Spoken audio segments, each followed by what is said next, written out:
रायजोआव गोबां जुब-जुब अखा हाबाय थानायनि जाउनाव दालां बायनानै खस्थ'जों भुगिनांना दं।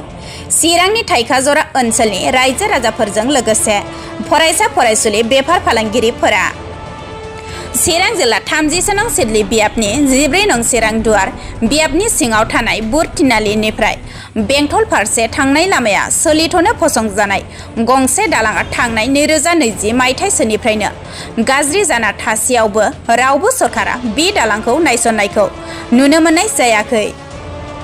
जायनि जाउनाव दासान्दि गोबां अखा हाबाय थानायनि जाउनाव दालांआव हान्था मेला खालामजायैनि खस्थ' जानानै दं। जायनि थाखाय थाइखाजरा ओनसोलनि दैमु गोजौ फरायसालिनि फरायसा फरायसुलि गुरुदेव ब्रह्म मन्दिरनि फरायसालिनि फरायसा फरायसुलिफोरजों लोगोसे बे लामाजों हान्था मेला खालामग्रा रायजो राजाफोरा जोबोद खस्थ' भुगिनांदों। मख'नो गोनांदि थांनाय मे दाननि 13 खालार खालि PWD आसनिनि गेजेरजों बे दालां एबा लामाखौ मावफुंनो 30 नं सिडली बियाबनि MLA जयन्त बसुमतारी आखाइजों अन्थाइ खाम्फा गायसंदोंमोनब्लाबो दासिमबो मावफुंनो लाहार फाहार खालामनायखौ नुनो मोननाय जायाखै। ओनसोलनि रायजो राजाया दुखु मोननाय फोरमायदों।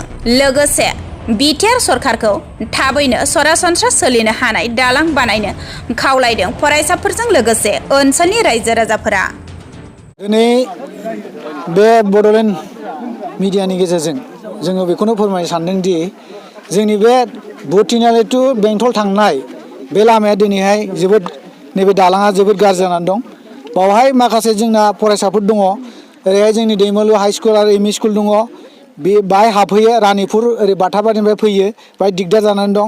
आरो बिनिफ्राय ओरै रानिपुराव मोनसे गुरुदेव ब्रह्म बर्डिं स्कुल दङ। बावहाय थांनायाव माखासे फरायसाफोरा जोबोद खस्थ' जानानै थाबाय। नैबे दालाङा गुब्रुबाय दैजों।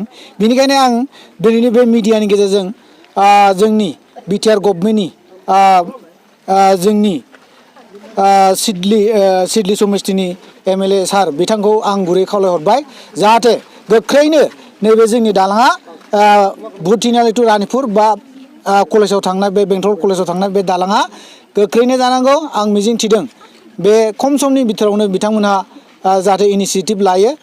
आरो लोगोसे जोंनि खोनानो मोन्दों जोंहा दाख्लैहाय नै माख्रायाव माखासे दै बारनाय स्टुडेन्ट माबायाव दिनैहाय बिटिआरनि CM सार प्रमद बर'आ बिथांमोननो एखे फ्रि बास हरनाय जादों। आं बेखौ खोनानो मोन्दों।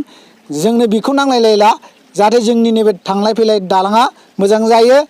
आरो माखासे जोंनि थांनाय फैनाय बे फिरफिलि सालायनाय गारि सालायनाय बाइक सालायनाय जोबोद खस्थ' जाबाय। जोङो एखे गोजानजों सोगिदिंनांगौ जायो आरो बेबायदि जेंनाया देग्लायसो गिबि ना आगोलनिफ्राय? बेथ' आगोलनिफ्राय गिबि। दिनैहाय 4 बोसोर जाहैबाय बेजों भुगिगासिनो दं। बिथांमोना जोंनि माखासे बिटिआरनि माखासे लिडारफ्रा जों बेजों थांलाय फैलाय थांखायो आरो मिथिखायो बे लामाया जोबोद गाज्रि जाबाय। दैज्लां फैबा ओरैबायदि खस्थ'। बिदियाव मिथिसेयावबो दिनैसिमबो जों इनिसियेटिभखौ लानायखौ नुवाखै। ओंखायनो जोङो नोंथांमोननि बे मिडियानि गेजेरजों जोङो बिटिआरनि माखासे दैदेनगिरि बिथांमोनखौ आं खावलायबाय जाहाथे नैबे दालाङा एसे थाबैनो माबा मोनसे एसे थाबायजानाय मोनसे बानायनो हायो बेखौ इनिसियेटिभ लागोन। आं बेखौ खावलायनाय जाबाय। बावैसो सान सिगां बे दालांखौ जासिगोन होननानै MLA सारा बेखेवनाय जादोंमोन। बेखौथ' मिथिदोंमोन नाथाय दिनैसिमबो बेखौ बानायनायखौ नुवाखै। इन'ग्रेसनाथ' बेयाव खालामबाय थिनालियाव होदों नाथाय दासिमबो बिनि मोनसेबो मावनायनि लाहार फाहार लायाखै आरो लहा गंसे अन्थाइ थरसेबो गारनाय जायाखै आरो। फरायसुलाफ्रा जोंना दैमालु EMN हाइ स्कुलाव खमैबो जोंनाव 200-250 दङ। बिनि गेजेराव माखासेया हमनानै ला 0.5% मथा-मथि 100-150 जना थाङो आरो बिनिफ्राय। मेसेङाव माबायदि सोलियो? मेसेङावथ' जों गाहायजोंनो माबानाय जायो थाबायनाय जायो। बेखौ ओरैनो भुगिनायाथ' बिराद खस्थ' आरो मा खालामनो बुंथावा नायनानै जों गिदिंफिननानै दस्रा लामाजों थांनांगौ जायो आरो। थांलाय फैलाय जानायाव जोंहा जोबोद खस्थ' मोनदों। आरोथ' अखाबाथ' जोंना जोबोद खस्थ'जों जायो। साइकेलजों नारलाय फैलाय गोबां खस्थ' जायो। बेनिखायनो आङो सार प्रमद सार MLA सारमोनखौ खावलायदों जे थाबैनो दालांखौ बानायनांगौ। जोंहा मानोना जोबोद खस्थ' जादों अखा हानायनि दारै। आरो जे बे दालाङाथ' 2020 मायथाइनिफ्रायनो बायदों दाबो जायाखै बेनिखायनो आङो खावलायदों जे थाबैनो दालांखौ बानायो आरो आं मा बुंगोन दे सार बे दालांनि सोमोन्दै गिबियाव आङो मिडिया पर्टेल बिथांमोनखौ आं बाहाय नुजाफैनो थाखाय गिबियाव आं साबायखर बावदों दा बेनो जे जों दिनै नैबे लामायाव जमा जानायनि उद्देश्य दा बे उद्देश्यआनो जाहैबाय जे जोंहा उत्तर दांगियावनि सिङाव थानाय गुरुदेव ब्रह्म बर्डिं फरायसालि दङ दा बे स्कुलाव जोंना जेनाखि गोबां जे फरायसा फरायसुलि जे नैबे लामाजों थांलाय फैलाय जायो दा बेखायनो जे नैबे लामाजों थांलाय फैलाय जानायाव जे जोंनि साफ्रोम फरायसा आरो फरायसुलिफ्रा जोबोद खस्थ' मोनदों दिनै जोंनि फरायसालियाव हाबनाय स्टुडेन्टफ्रा एबसेन्ट जानानै दिनै फरायसालियाव नुजाफैनो हायाखै दा बेनो जोंबो बिनि सायाव जोङो फरायसा आरो फरायसुलिनि सायाव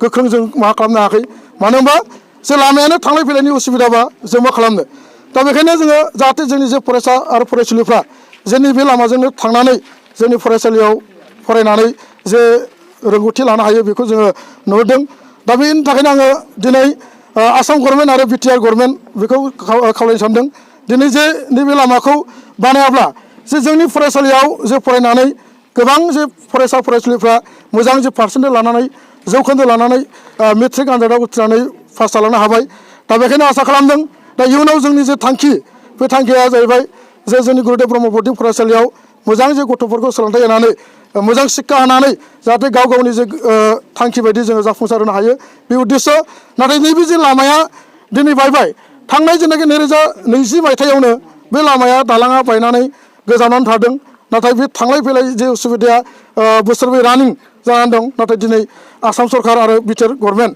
दासिमबो बिनि मावनायनि जे थांखि जों बे लानायखौ जोङो नुवाखै दा बेखायनो दिनै आं खावलायगोन जे आसाम गभर्नमेन्ट आरो बिटिआर गभर्नमेन्ट नोंथांमोना दिनै नैबे जे लामाखौ जाहाथे बानायना होयो आं दिनै बुंनो नागिरदों जे जोंनि फरायसालिनिल' फरायसा फरायसुलिया खस्थ' मोनाखै बाहाय दैमालु गोजौ फरायसालियाव फरायग्रा साफ्रोम फरायसा फरायसुलिफ्राबो खस्थ' मोनदों लोगोसेनो जोंनि साफ्रोम फोरोंगिरि बिथांमोनाबो दिनै खस्थ' मोनदों लोगोसेनो जे नैबे लामाया थिनालिनिफ्राय लानानै थुक्राझार बेनिफ्राय बेंटल बे लामाया बेनिखायनो बेजों थांलाय फैलाय गोबां जेनाखि सुबुंफ्राबो दिनै खस्थ' मोननो गोनां जादों दा बेखायनो जे नोंथांमोना दिनै नैबे जे दालांखौ बानायनाय लामाखौ बानायनाय जिबायदि खामानिखौ मावोब्ला जे निस्सय जोंनि साफ्रोम फरायसा फरायसुलिफ्राबो दिनै नैबे लामाजों थांनानैनो फरायसालियाव फरायनाय सोलोंथाइ लानाय बे शिक्षाखौ जाहाथे मोननो हाथों आं बेखौनो दिनै बिटिआर गभर्नमेन्ट आरो आसाम गभर्नमेन्ट नोंथांमोनखौ आं दिनै नैबे मिडिया पर्टेलनि गेजेरजों दिनै साफ्रोमखौ खावलायबाय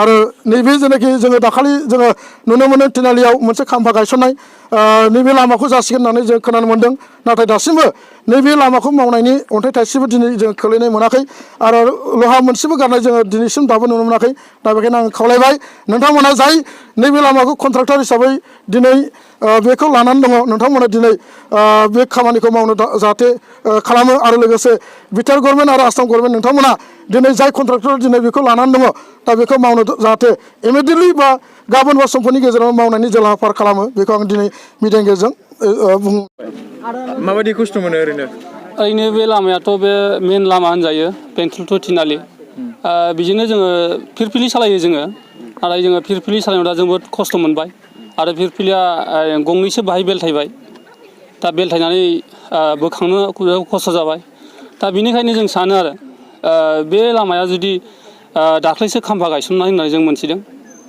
बे लामाया जाबाय होननानै जोंनो मेनलि दा जोंनो आर्जेन्टआ जाबाय साबवे बे साबवेखौ जोंनि थाखाय माने बानायना होयो मानो होनब्ला जोङो बेजों थांलाय फैलाय जों फिरफिलि सालायो आरो फरायसुला बिजोंनो थांलाय फैलाय खालामो दा बिनि थाखायनो जों माने थाबैनो बानायना होयोबा जोंनि पाब्लिकनि थाखाय मोजां जागोन होननानै आं सानो आरो दिनैथ' बे दालाङा बायनानै थांबाय बेनि अनगायै नोंथांमोना टाउन फारसे थांनांगौ जायोबा बबे लामाजों नोंथांमोना गिदिंलांनांगौ जायो ओरैनो जोङो दा गारि घरा खारजा हिसाबै जों ओरैनो सारियालिजों थाङो आरो बेजों नङाबा जों ओरैहाय दुनाबारिजों थांनाय जायो आरो दा बेहाय जोङो आधा घन्टानि जायगायाव जोङो 1 घन्टा लामा लायो दा जों बे अफिसियेलि थांनायाव जोंहा बुहुद खस्थ' टाइमखौ जों होसोनो हाया जायो आरो दा बे लामा जायोब्ला जोंनि थाखाय माने मस्ट एकदम जोंनि थाखाय मोजां आरोखि साबवे बानाय